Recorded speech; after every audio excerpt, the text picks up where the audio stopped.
Our guest today is Mr. Vijay Mukhi, the internet and e-business guru to many of us, a person, an Indian who has written more than 76 books on computers. Welcome Vijay to the Computer Show.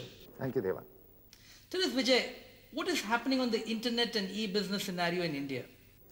Well, unfortunately, nothing much in India, but in the rest of the world, if today you're not an e-business company, then you're out of business. But won't that happen in India in the coming years? Well, I hope it does. If India has to be an international superpower, then I think we have an opportunity of a lifetime, and that is to be an e-business company. So that means tremendous opportunities not only for business but for career development. Yes, Devang, now look at it this way. If you look at the top 5 e-business sites in the world, you have companies like Amazon.com, eBay.com, Blue Mountain Arts. Now, none of these entities existed 2-3 years ago. So I'm saying the players today who are there in e-business are new. I don't know anyone today who is or who has e-business knowledge and is out of a job.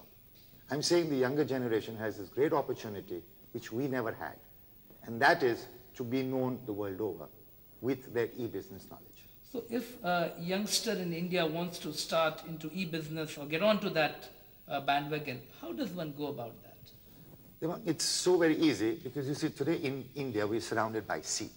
So your generation and my generation never had an outside influence. Now take a simple example like the world's most widely used web server. It's called Apache. It's on the net. It's free. Today I can go onto the internet, download Apache, see the source code, and see how they wrote it. So today I can actually learn by seeing how the experts the world over write the best programming software. Now that wasn't possible to any other generation. So that's why the Indian today has this advantage of being as good as anybody in the world. But according to one statistics, in the Silicon Valley in USA, 22% of the new e-business startups have been done by Indians. So Indians are doing very well in the United States of America. Now, when do you think that would happen in India? When would a youngster who wants to have a career in e-business would be really able to do that? Well, for example, I know a lot of young people who started sites like Fresh Lime Soda. The same venture capital who's funding the Silicon Valley spree is now in India and is funding the Indian software entrepreneurs. So I don't see much of a difference whether you're in Silicon Valley or in India. But then the environment in India needs to change, that people adopt to e-business. Yes, but I'm saying we don't have to wait for them because we can always, if I'm setting up an e-business company, my focus may not be Indians in India, but it can be the Indians and the rest of the world. I think we should now start looking. So we have the globe on the fingertips. That's right. But how does one start this? I mean, suppose I want to get onto it where I don't know much about internet or e-business. What are the steps, 5 steps which somebody needs to take? Well, you see, the first thing is setting up a website, which is an e-business website, is not very difficult. So all that one has to do is set up an e-business website. What you need is a good idea. Like for example, a lot of startups in America decided that why not set up a website that buys and sells, let's say, old records, right? The person sold off 6 months later for some $80 million. I'm saying you can start the same thing with maybe Indian records. So any good idea that you have can be implemented on the net in internet time. Vijay, tell us, you've written 76 books on computers. What were they all about? Various languages and... Well, there was something on everything. There was the technical book C, C++. There was something for the animators, Autodesk Animator, word processing, everything.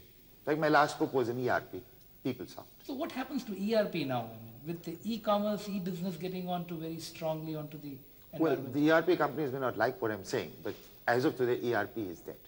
See, what did ERP say? ERP said one program runs your entire company. What does e-business say? One program runs the entire world. So somewhere the ERP has got integrated into e-business. It's now become a subset of e-business. It's like databases, ERP. They're a prerequisite, an infrastructure for e-business. You don't have ERP, you don't have databases, you have no infrastructure, you can't do e-business. Vijay, are there enough courses available in the country where people can learn about e-business apart from the, where they can go on the web and learn themselves? Are there formal or informal training institutes? Well, unfortunately, there are very few because for the simple reason that anybody who knows e-business, his market value suddenly shoots up, he leaves the country. So there's a dirt shortage of trainers who can teach the latest in technology, which is positive, which now means that I can learn by myself. That's the best form of learning, and You get a job any part of the world. Do you see that distance learning would really take off in this kind of an environment? Well, the internet is distance learning because I go onto the internet, there are tutorials on every subject in the world. Today take Linux. You want to know how an operating system is written? Download the source code, free. Distance learning means learning by yourself. Tell us, Vijay, I mean, a lot of people talk about these three things: Linux, Apache, Perl. Now, what is this combination and what is this important for e-business? Well, it's like this. Today, when you are running an e-business site, you want what we call 24/7. 24 hours a day, 7 days a week, your site should be up. In fact, the Jewish people have a problem because their religion doesn't let them work on a Sunday. Your website has to be on 7 days a week. So for that, you need a stable operating system. Linux is that operating system. Now, what we don't realize is that Linux was written by a programmer from Finland. Linux today is a European product. It's the first time that the Europeans have beaten the Americans at technology. So you need a stable operating system. Now, why you need a stable operating system is like this Y2K problem. You see, if today source code, the program code was available with every piece of software, then there would be no Y2K problem. We have a Y2K problem because the person who wrote the program may be dead. The company may be dead. So you need source code to have stable software. So you need an operating system, then you need a good web server. That's where Apache comes in. And you need a good programming language for the internet, which is where Perl comes in. So PAL is the combination that the best sites in the world use, whether it's Yahoo or Amazon or any of them. They all use what we call open source. Great. So do you see in the next few years, let's say 5 years, India would be a different place with e-business getting into many places? Yes, yes, yes. In fact, for the first time, you can see on my face, I'm hopeful that India finally, we can break these shackles and show the world how good we are. Vijay, you have your personal website? That's right. What's it called? I have it by www.vijayamukhi.com. And if our viewers want to send you email and get advice on internet and e-business, what's the email they can send you? Well, then they have to come back to India. That's VSNL. And vmukhi@GISBM01. That's the email address. Thank you, Vijay, for joining us on the Computer Show. So that was Vijay Mukhi, the internet and e-business guru for many of us, and the person who's written more than 76 books on computers worldwide, joining us on the Computer Show.